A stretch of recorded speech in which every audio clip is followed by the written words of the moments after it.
before. So they know what it means to be a youth and also know what it means to be old. But the young do not know what it means to be old because they have never been old. They have never been old. So the difference between the old and the young is what is called experience. Experience. You see somebody doing something, you see he's making a mistake, but let him learn from his mistake. Because they say, I wish I could advise him not to do what he's trying to do right now. But that is how the way of nature. Now, I have listened very carefully to what Tabitha said about the youth Yala. And we are here today, once again, at a crossroads as a country. They say the more things change, the more they remain.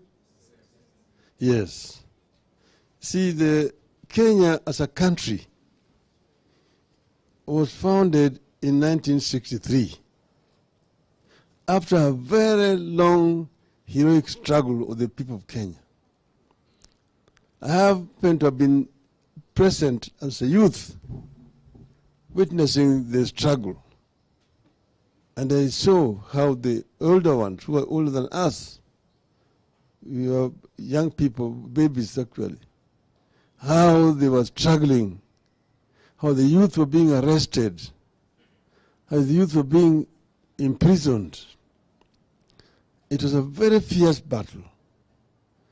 And it was across the whole country. Those youth who fought at that time now, most of them are either dead or are now very old. So Kenya then attained independence, and everybody was so happy. I happened myself to be out of the country at that time studying, but remember us standing there, there's a time differential of 2 hours between Kenya and where we were. But it was exactly at midnight when the Kenyans assembled at what is called Uhuru Gardens. And then the Union Jack was lowered and the Kenyan flag was hoisted. Kenya became independent in 1963, December. So Kenyan people were very, very optimistic. So the most optimistic people in the world. You have now conquered. You have a new flag. You have now a new nation. And we then had a fairly democratic constitution that separated powers. So you had the legislature, you had the executive, you had the judiciary. So you had a prime minister. At that time, Kenya was independent but not a republic. The head of state was the Queen of England and government. Then we had also a devolved system of government called Majimbo. Kenya was divided into 7 Majimbos, with Nairobi being designated as an extraterritorial county. These Majimbos were headed by presidents.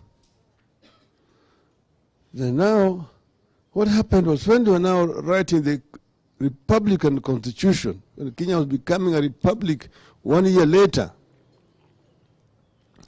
that is where things started going wrong. They now created a president out of a prime minister who was now both head of state and head of government. So the president is one time a head of state living in State House. At the same time, he's also the head of government. And then the then prime minister was graduated from being a prime minister to becoming an executive president without going for any elections. That was in 1964. 64. Thereafter, then they started the process of constitutional amendments. If you look at those constitutional amendments, they're altogether nearly 33 different amendments. And all of them had basically the intention of removing power from the periphery to the center.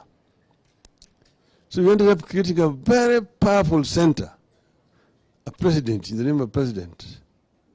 The president was above the law, could not be prosecuted.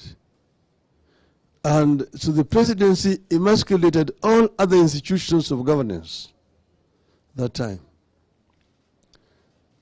You find that the Majimbos, Majimbo was done away with, an amendment, so that they removed Majimbo and created a unitary system of government. Then they also removed the Senate. It was a bicameral house, Senate and the National Assembly. Senate was dissolved and created just only a National Assembly, what's called the Parliament. Then they used to have regional assemblies. Regional assemblies were also dissolved, and also called local government authorities. And they created a very powerful ministry called Minister for Local Government, who was an executive minister, but sitting here in Nairobi. So those assemblies basically were powerless. And then, on the other hand, they came up with a law that controlled the media.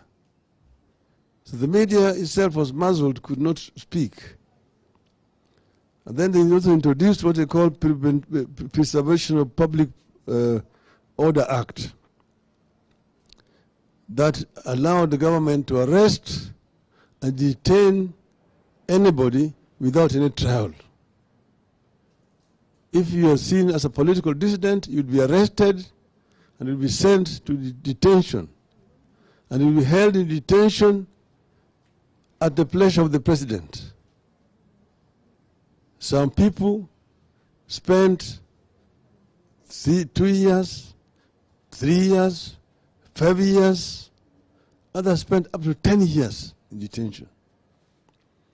They just arrest you. They take you to a police station. From there, you are taken to some room somewhere.